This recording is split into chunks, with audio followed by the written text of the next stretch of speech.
आइए जानते हैं तिल चौठ व्रत वर्ष 2023 में कब किया जा रहा है। तो जानेंगे व्रत के शुभ मुहूर्त के बारे में।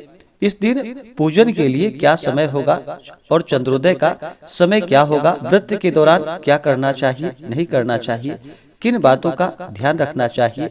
व्रत के महत्व के बारे में। माघ मास के कृष्ण पक्ष में पड़ने वाली चतुर्थी को इसे तिलकुटा चौथ, तिलकुट चौथ, संकष्टी चतुर्थी, सकट चौथ आदि नामों से जाना जाता है। इस दिन जो कि भगवान गणेश के भालचंद्र स्वरूप का पूजन किया जाता है। माघ मास के कृष्ण पक्ष में पड़ने वाली चतुर्थी के दिन ही कहा जाता है कि इस दिन भगवान गणेश ने जो कि अपने पिता और माता भगवान शिव और माता पार्वती की परिक्रमा की थी और तभी से इन्हें प्रथम पूजनीय का स्थान प्राप्त है। हिंदू धर्म में हर तिथि का, हर पक्ष का, हर व्रत का अपना अपना विशेष महत्व माना गया है। इसी प्रकार से माघ मास के कृष्ण पक्ष में पड़ने वाली चतुर्थी, इस व्रत का अपना विशेष महत्व है। इस व्रत को खासकर महिलाएं अपने संतान की रक्षा के लिए करती हैं तथा सुख समृद्धि की कामना के साथ इस व्रत को धारण करती हैं। भगवान गणेश जो कि भगवान भोलेनाथ और माता पार्वती के पुत्र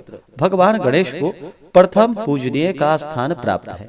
किसी भी प्रकार के शुभ कार्यों में या मांगलिक कार्यों में सबसे पहले भगवान गणेश जी का पूजन किया जाता है। हर माह के कृष्ण पक्ष में संकष्टी चतुर्थी का व्रत और हर माह के शुक्ल पक्ष में विनायक गणेश चतुर्थी का व्रत किया जाता है और इस दिन भगवान गणेश का पूजन किया जाता है। माघ मास के कृष्ण पक्ष में पड़ने वाली चतुर्थी तिथि के दिन इस दिन भगवान गणेश के भालचंद्र स्वरूप का पूजन किया जाता है। साथ में चौथ माता संकट माता का पूजन किया जाता है जो कि माता दुर्गा का स्वरूप मानी जाती हैं और फिर चंद्र देवता का पूजन किया जाता है। चंद्र देवता को अर्घ्य दे करके फिर इस व्रत को पूर्ण माना जाता है। इस व्रत को हमेशा चंद्रोदय व्यापनी ली जाती है। जब भी चतुर्थी तिथि के दिन चंद्रोदय का समय प्राप्त होता है उस दिन ही इस व्रत को किया जाता है। चतुर्थी तिथि प्रारंभ समय जो कि 10 जनवरी 2023 दिन मंगलवार दोपहर 12:11 और चतुर्थी तिथि की समाप्ति होगी 11 जनवरी 2023 दिन बुधवार दोपहर 2:32। तो 10 जनवरी को जो चंद्रोदय का समय है वह है रात्रि 8:22 और चंद्रास्त जो कि सुबह 9:08 और 11 जनवरी को चंद्रोदय का समय जो कि रात्रि 9:15 है और चंद्रास्त सुबह 9:41। तो 11 जनवरी को चंद्रोदय रात्रि 9:15 पे है और चतुर्थी तिथि की समाप्ति जो कि 11 जनवरी को दोपहर 2:32 पे ही चतुर्थी तिथि की समाप्ति है। तो इस कारण से इस व्रत को चंद्रोदय व्यापनी के अनुसार 10 जनवरी 2023 दिन मंगलवार को इस व्रत को रखा जाएगा और जब भी मंगलवार के दिन चतुर्थी तिथि पड़ती है तो इस दिन को जो कि अंगारकी चतुर्थी के नाम से भी जाना जाता है। तो इस बार मंगलवार के दिन संकष्टी गणेश चतुर्थी का व्रत है तो इस दिन के व्रत का और भी ज्यादा महत्व बढ़ जाता है। तो 10 जनवरी को चंद्रोदय समय जो कि रात्रि 8:22 है तो इससे कुछ पूर्व ही स्नान करके शुद्ध वस्त्र धारण करके और पूरे विधि विधान के साथ भगवान गणेश का साथ में चौथ माता का पूजन करना चाहिए घोड़सोपचार पूजन विधि के द्वारा। इसके बाद फिर चंद्रमा को अर्घ्य दे करके फिर व्रत को पूर्ण करना चाहिए। सभी जगहों पर इस समय में चंद्रोदय नहीं होता है क्योंकि हर जगहों का समय का अंतराल है। तो इसके अनुसार लगभग जगहों पर कम से कम रात्रि 8:50 पे चंद्रोदय हो ही जाएगा और कहीं कहीं बादल के चलते अगर चंद्रमा दिखाई ना पड़े तो आप पंचांग के अनुसार जो चंद्रोदय का समय है तो इस समय का इंतजार करके इसके बाद फिर आप पूजन आरंभ करें और चंद्र देवता को अर्घ्य प्रदान करके अपना व्रत को पूर्ण कर सकते हैं। 10 जनवरी को जो कि सूर्योदय का समय होगा वह समय सुबह 6:45 और सूर्यास्त शाम 5:25। राहु काल का जो समय होगा वह समय दोपहर 2:45 से शाम 4:06 तक राहु काल का समय होगा। तो राहु काल समय के दौरान कोई भी शुभ कार्य या नया कार्य नहीं करना चाहिए, यह लाभकारी नहीं होता है। योग जो कि चतुर्थी तिथि के दिन आयुष्मान योग दोपहर 12 बजे तक, उसके बाद सौभाग्य योग होगा नक्षत्र जो कि मघा नक्षत्र सुबह 11:51 तक, उसके बाद पूर्वा फाल्गुनी नक्षत्र। संकष्टी गणेश चतुर्थी व्रत के दिन, इस दिन जो कि उपवास रहते हुए इस व्रत को करना चाहिए। जिनका स्वास्थ्य सही ना हो वो एक समय फलाहार का सेवन करे, लेकिन जहाँ तक हो इस दिन उपवास रहते हुए ही इस व्रत को धारण करना चाहिए। और फिर चंद्रोदय समय तक इस व्रत को रखा जाता है। चंद्रोदय समय होने पर भगवान गणेश का, चौथ माता का पूजन करके चंद्र देवता को, जो कि कच्चे दूध में शहद मिला करके या कच्चे दूध में अक्षत मिला करके चंद्र देवता को अर्घ्य प्रदान करना चाहिए।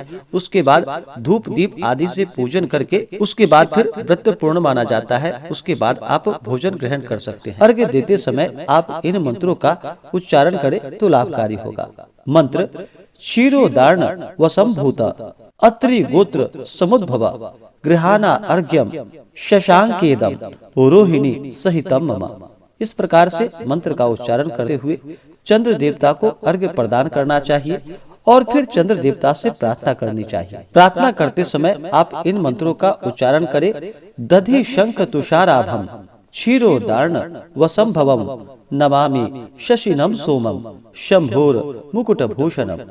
इन मंत्रों का उच्चारण करते हुए आप जो कि चंद्र देवता से प्रार्थना करें और इन मंत्रों का जप करना चाहिए। इससे पुण्य फलों की प्राप्ति होती है। यह मंत्र अगर बोलना संभव ना हो तो आप ओम सोम सोमाय नमः इन मंत्रों का उच्चारण करते हुए चंद्र देवता को अर्घ्य प्रदान करें या पुष्प धूप दीप आदि जो भी प्रदान करते हैं वो उन्हें प्रदान करें और 3 बार जो कि परिक्रमा इनकी करनी चाहिए। जब भी आप अर्घ्य प्रदान करते हैं तो इस बात का ध्यान रखें, जब भी आप अर्घ्य देते हैं चंद्र देवता को तो अर्घ्य किसी ऐसे पात्र में दे जहां पर कि अर्घ्य का छींटा जो आपके पैरों पर बिल्कुल भी ना पड़े। इस बात का हमेशा ही ध्यान रखें। तो किसी ऐसे पात्र में ही अर्घ्य उन्हें प्रदान करें कि छींटा आपके पैरों पर ना आ पाए। तो इस बात का ध्यान रखें। और खास करके जब भगवान गणेश का पूजन करते हैं और नैवेद्य का भोग लगाते हैं तो गणेश जी को जो कि तुलसी दल नहीं चढ़ाया जाता है। तो इस बात का ध्यान रखें, तुलसी के जगह भगवान गणेश को दुर्वा दल चढ़ानी चाहिए। इस दिन विशेष प्रकार से जो कि भगवान गणेश को तिल से बने हुए वस्तु का भोग लगाना चाहिए, जैसे कि तिल से बने हुए लड्डू का या मोदक आदि जो भी मिष्ठान हो। तो भगवान गणेश को तिल से बने हुए मिष्ठान का ही भोग लगाना चाहिए। भगवान गणेश को विशेषकर मोदक अति प्रिय होता है। इस दिन जो कि भगवान गणेश को तिल से बने हुए वस्तु का भोग लगाना चाहिए और फिर खुद भी तिल से बने हुए वस्तु जो कि प्रसाद के रूप में उसे ही भोजन के रूप में ग्रहण करनी चाहिए। तो इस दिन भगवान का जो कि पूरे विधि विधान के साथ पूजन करना चाहिए। व्रत के दौरान जो कि नियमों का पालन करना चाहिए। व्रत के दौरान शुद्ध और सात्विकता का पालन करते हुए धर्म का आचरण करते हुए रहना चाहिए। व्रत के दौरान किसी के ऊपर क्रोध नहीं करनी चाहिए। अपने मन में किसी के प्रति ईर्ष्या या द्वेष का भाव नहीं लाना चाहिए। ब्रह्मचर्य का पालन करना चाहिए।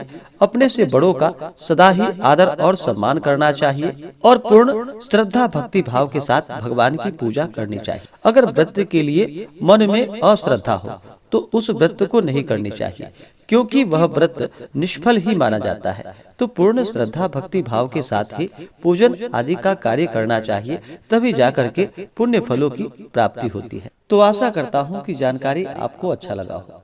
ऐसे ही जानकारियाँ प्राप्ति के लिए चैनल पे अगर आप नए हैं तो चैनल को लाल बटन दबा करके सब्सक्राइब करें, साथ में बेल आइकन घंटी को दबाएं ताकि मेरे वीडियो का नोटिफिकेशन आपको समय से मिलता रहे। वीडियो को लाइक करें, शेयर करें। मिलते हैं फिर अगले वीडियो में, तब तक के लिए धन्यवाद।